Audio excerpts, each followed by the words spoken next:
ሚኒስትራችንን የሶስት ወር ቆይታ እንዴት አየው? ይሄን ለመናገር ይቸግራል። ምክንያቱም ምንድነው መሰለህ ጠቅላይ ሚኒስትሩ በዚህ 3 ወር ውስጥ ዋነኛ ስራቸው ባለፈው 27 አመት ከጠቅላይ ሚኒስትር ቢሮ እስከ ቀበሌ መዋቅር ድረስ የተዘረጋን ኔትወርክ ሲበጣጥሱ የከረሙበት ነው ብዬ ነው ማምነው። ከበጣጥሱ በኋላ የማንን ኔትወርክ ይዘረጋሉ የሚለውን ማየት ይጠይቃል። የህዝብ ኔትወርክ ይዘረጋሉ ወይስ እሳቸውም እንደ ህወሓት ያለፈው ነው ተመየጠ? እሱን ለመናገር የሚቸግረው እሷን ብያታለሁ። አብራራው ካልከኝ ተራ ይሆናል። ምክንያቱም እስረኛ አስፈቱ ልትለን ትችላለህ። እስረኛው እኮ የኔትወርክ ሰለባ ነው። ሹምሽር ያደረጉ ልትለን ትችላለህ። ሹምሽሩ እኮ የኔትወርክ ሰለባ እኮ ነው። ኢትዮጵያ ስጋትና ተስፋ በቀላቀለው መድረክ ፊት ለፊት ቆማለች። ስጋትና ተስፋ። ስጋታችን ምንድነው? ጠቅላይ ሚኒስትሩም የኦህዴድን መዋቅር ይዘረጋሉ፣ የኦህዴድን ኔትወርክ ያደርጋሉ ወይስ ኢትዮጵያዊነትን ያመጡበታል እንደሚነግሩን? ይሄንን መተንበይ አይቻልም።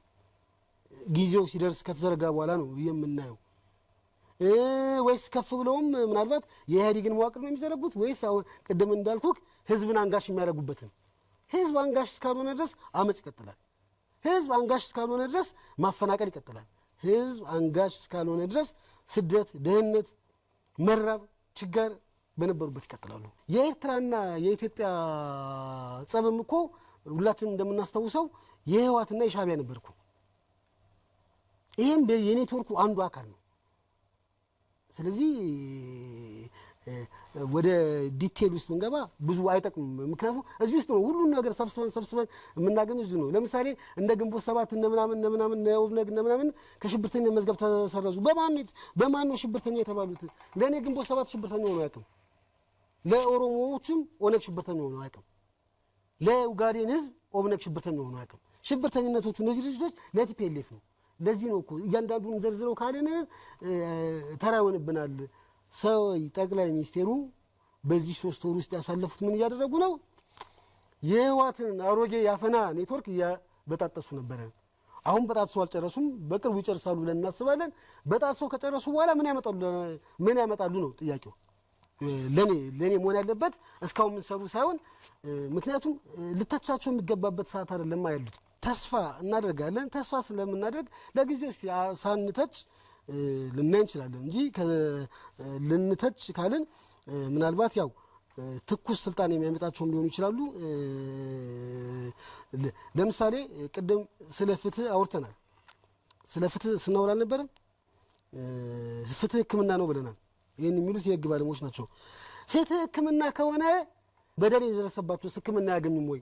ጠቅላይ ሚኒስትሩ ቤተ መንግስት ውስጥ ቁጭ ብለው አላስራቱም የማለት ስልጣን አላቸው እያልን ልንከራከር እንችላለን።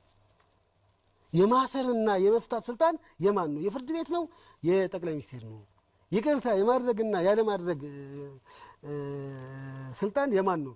የህዝብ ነው ወይስ የገዢው ፓርቲ ነው? እና አሁን ያለው አብዮት ቅድም እንዳልኩክ ድርጅት ውስጥ የመጣ ነው። በግለሰቦች ደረጃ ያለ ነው። ነገ ከነገ ወዲያ ከነሱ ተርፎ ጸበሉ ለኛ ሲደርሰን ያን አደባባይ ላይ ሰልፍ ልንወጣ እንችላለን ባንዲራ ይዘን። አሁን ግን መሰለፍ ያለብንም አይደለም እኔ እስከሚገባኝ ድረስ። ምክንያቱም የኢህአዴግ ሊቀመንበር ኢህአዴግ ያጠፋውን እያስተካከለ ነው። አስታውስ፣ የኢህአዴግ ሊቀመንበር ነው ይሄን እያጠፋ ያለው እያስተካከለ ያለው። ግንቦት 7 አይደለም፣ አብን አይደለም፣ ወይም ሌሎች ፓርቲዎች አይደሉም። ለዚህ ነው በስጋትና በተስፋ መካከል ላይ ዳይሌማ ውስጥ ነው የኢትዮጵያ ህዝብ ያለው የምንለው።